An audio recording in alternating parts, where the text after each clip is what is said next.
Thank you for tuning in to the Peoplz Dragons.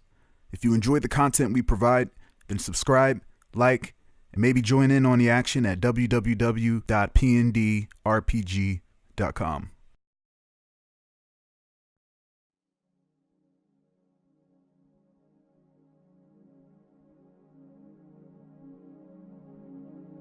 Welcome to the GammaCast, where we will cover some meta notes as well as announce rewards, if any, gained from the actions of your characters in the previous episodes. Of course, there will be spoilers, so I recommend you get caught up before listening. Before we get started, I also want to announce that the next phase is now open. If you want a chance to appear in the upcoming episode, head to www.pndrpg.com to select an event and submit your actions. Let's begin. Tempest. The player shows us Tempest's desire to reach out to Anarchy 12 and R-Type X to form another temporary alliance in order to face the rising threat of the cult, as well as deal with Advocate. Tempest has knowledge of the cult, and that could be more effective when combined with the knowledge the others have. The effect Tempest has on the story is the effect of his presence at the Gate Center. Tempest shows us how being present at the center, mingling with students, teaching classes, and raising Amelia has a positive effect and gives us a glimpse at a day in the life at the Gate Center. The outcome? Tempest successfully gets the message to Anarchy and R-Type. Amelia is safe and sound, and Tempest helps students learn and improve themselves. Rewards are as follows. Tempest is calling for an alliance with Anarchy 12 and R-Type X. You all can communicate with each other in private on your own terms, or include special instructions about each other in your next submission. Or you can utilize our new Discord servers to instant message and or voice chat each other. The link to the Discord will be in the description box. As a result of your lecture, Tempest notices a new class of upcoming Gate members with great potential. This will be taken into consideration the next time you include members of the center in your actions. As a result of that lore contest that you won in our first lore building episode way back when, your submission was chosen as my personal favorite. It involved Moonrise. Well, as a result of the lore contest about Moonrise, the Thieving Masters of Haven will send a teacher to your center to teach one person the secret way of the hand, a special pickpocketing technique that defies physics. So please include in your next submission whom you would like to receive that special training. Moving on. Advocate. The player of Advocate chose to introduce Kato V, who is another replication of Advocate with a large and growing following. He uses Kato V to oppose Advocate and gain supporter momentum, all while using the second story effect to lower the support Advocate has. The player can do this because he's doing it to himself, as Advocate is many people. The story phase is meant to be something that builds character development and kind of a safe zone for your own character, but anything outside of the realm of your own character is not off limits. So traditionally, you wouldn't be able to affect another character the way that Advocate is, but because he's doing it to himself, this is allowed. As a result, Advocate is now looking to be on the downside of public perception, a feat thought seemingly impossible. Now, Kato V, the revolutionary, is looking like the man who can finally remove Advocate for good. Rewards are as follows. You successfully threw Advocate against the ropes and have brought Kato V to the top with Tempest on the side of good and public perception. Moving on. Ivan. This player chose to journey to the center of the planet led by Hunter Galsiv and discover the secret within. Ivan also agreed to form an alliance with Six as they were heading to the same direction and had a very similar skill set.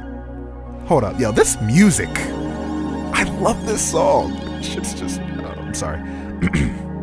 Not only that, but Ivan finds great use for Six and Six's control over the King of Ghosts, who wields immense paranormal influence.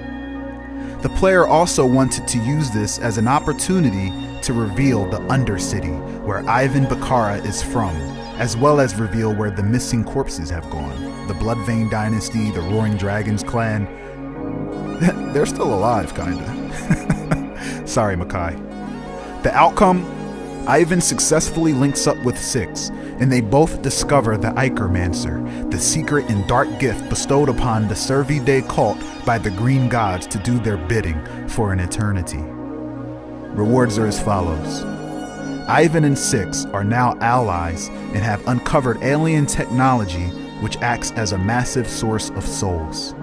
Ivan, keep this narrative in mind when deciding your next moves, as your character can likely make the most of this. Moving on. Six chose to journey to the center of the planet to seek refuge from the oncoming doom and build an underground base. Six also agreed to form an alliance with Ivan Bakara, a mysterious and supernatural G-type with similar goals. Six also reveals that he uses the King of Ghosts' paranormal force to inhabit the machine parts of Anarchy's androids, forming one powerful android powered by the King of Ghosts, and now calling it the Dread King. The outcome?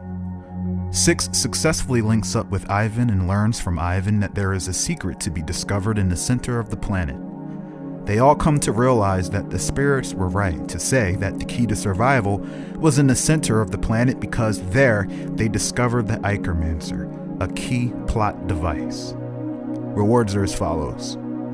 Six and Ivan are now allies and have uncovered powerful alien technology and a major source of souls. But remember, not just any souls. These are the souls of the Servi-Day, souls that have lived many lives and therefore are very unique.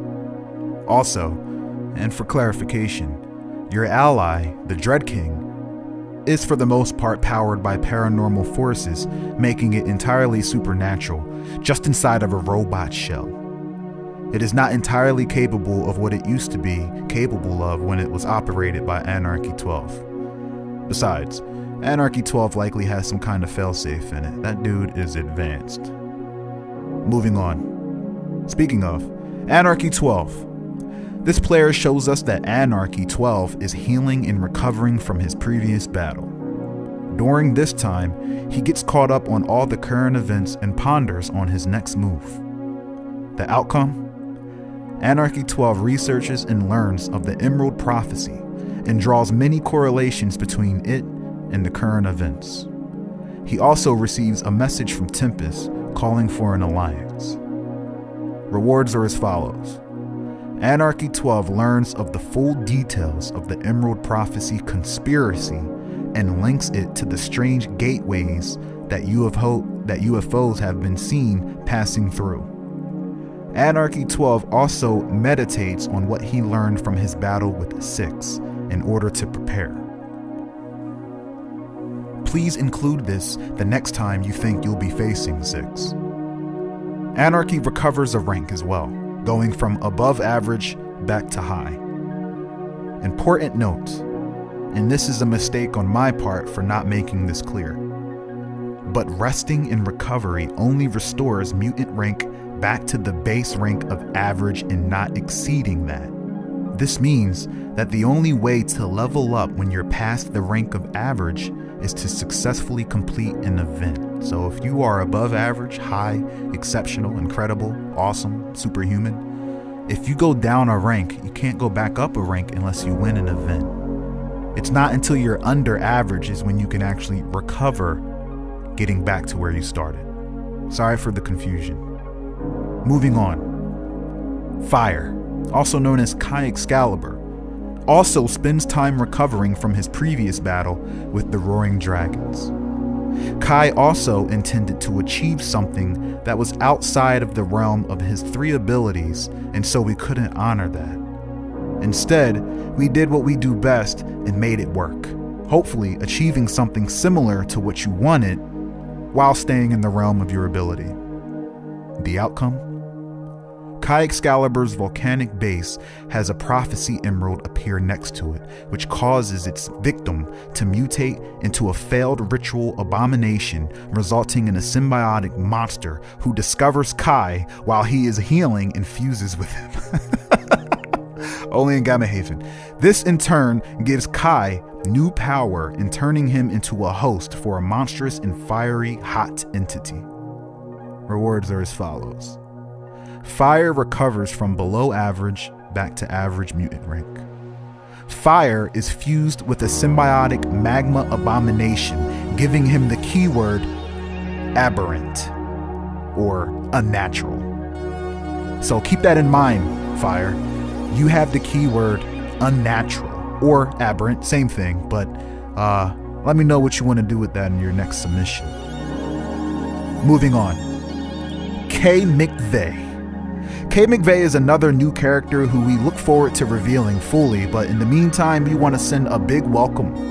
Thanks for joining in. We see K. McVeigh meditating and receiving a vision that allows him to track down Six's trail through use of supernatural remnants left at each crime scene. He gets to the crime scenes before the Hope agents do and erases Six's trail so the Hope agents cannot follow him, and he instead pursues Six.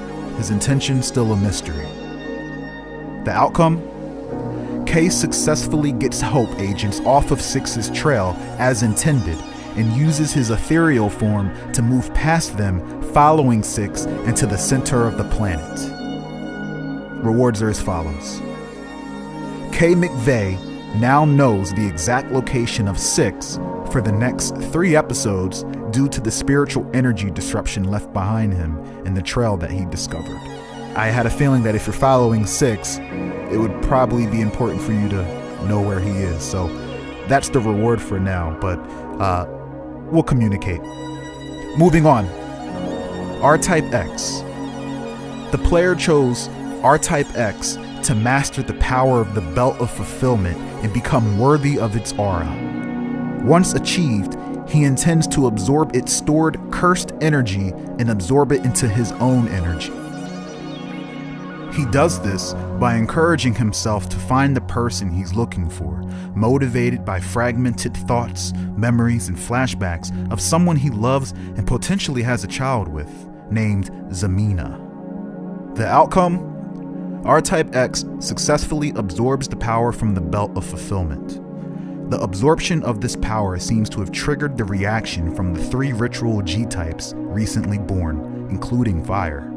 The ritual G-types pick up the location of where R-Type is and head directly toward him with bad intentions, and seems to be another phase of the Emerald Prophecy. However, Fire was not entirely affected because that G-type was a failure, and Fire is able to still maintain his identity. Rewards are as follows. R-Type interprets the keywords awarded to him in the last episode as an energy he can acquire and absorb. The energy is called the Fulfillment, and it boosts R-Type, allowing him to level up an extra rank, taking him from exceptional to incredible, and giving his regular blue aura a slight tint of green. Cosmetic changes, oh shit! Last but not least, my favorite. It's like, nah, I don't have favorites. Makai Funoichi. The player of Makai shows us that Makai is training with his clan in anger. Sorry, I just got back from walking my dog, so I got like some new energy. Angry that his dead clansmen are missing.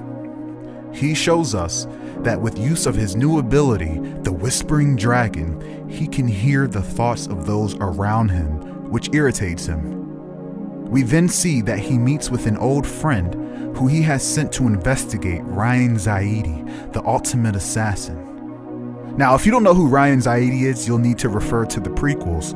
Ryan Zaidi is a character, is another player who, there was a big finale involving Ryan Zaidi and Makai Funoichi. So go ahead back to the prequel and see what happened there. But he sent someone to investigate Ryan Zaidi, the ultimate assassin, but discovers that this man is untraceable because he can shapeshift. However, he learns that the people who hired him are the Emerald Light, a subgroup of the Survey Day cult who potentially control the entire assassin network. See how I did that with the music? The outcome? Makai learns more about the Whispering Dragon's capabilities as well as gains intel on the Emerald Light. Rewards are as follows. Makai now has intel on the Emerald Light sub-faction of the Survey Day and their whereabouts. Now, we remember the last time that Makai discovered the whereabouts of someone. That didn't end too well for them. For winning the lore contest involved in the backstory of the thriller, Makai is now a leading figure for the Dorinthian people in Haven, and Doran people will go above and beyond for Makai Funaichi. Now for some fun facts. 1. The beginner's course of education at the Gate Center comes in the form of a YouTube video titled Peoplz Dragons Tutorial. It's up there. If you don't understand the game, the video's a little boring, but check it out. It's not long, I promise. 2. The player of R-Type X thought that the 3 keywords he earned in the last episode were each new abilities. So in his submission, he had an entire list of new capabilities he would gain as a result of those keywords. Fear inducement and killing instinct, to name a few. He was gonna become a monster. I'd like to use this as an example to clear up some confusion. The keywords that you receive are extremely vague and meant to be interpreted together as one concept. To avoid any confusion, going forward, I'm just gonna give out one vague word that players can attach to an ability and interpret as they want. I think that might be better, right? Instead of like 3, which would kind of be harder to mix together. I just thought it would give you some more flexibility, but the fact that the keywords are so vague should give you some flexibility. 3. The player of K. McVeigh declared that he'd be destroying evidence that links the crime to 6. Because 6 is who he is and law enforcement wouldn't be much of a threat, we decided to make a lore contest that would introduce a faction worth being scared of, and that's how the Hope Agents were created. We encourage this kind of storytelling, so thank you very much, K. McVeigh. And also, K. McVeigh stated in their submission that tampering with the evidence will incriminate someone else, and that he's leaving it up to me as to who will be framed by this evidence tampering. So we're going to randomly choose a character, excluding Kay, 6, and Ivan, to be attacked by the Hope Agents during the upcoming event phase, which will cause a penalty to the incumbent's odds of success. And we'll get to see why Hope Agents are so scary. I love this game.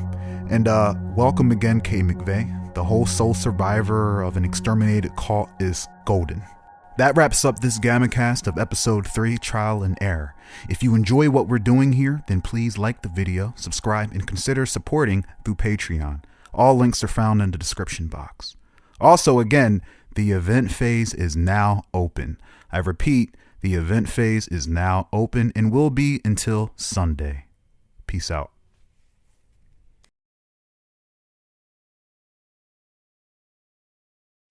Thanks for watching Peoplz Dragons, the interactive RPG game show. I encourage everyone to jump into our comment section to participate in the lore contests, as well as visit our Patreon page to learn what perks come with your support for our machine. Peace.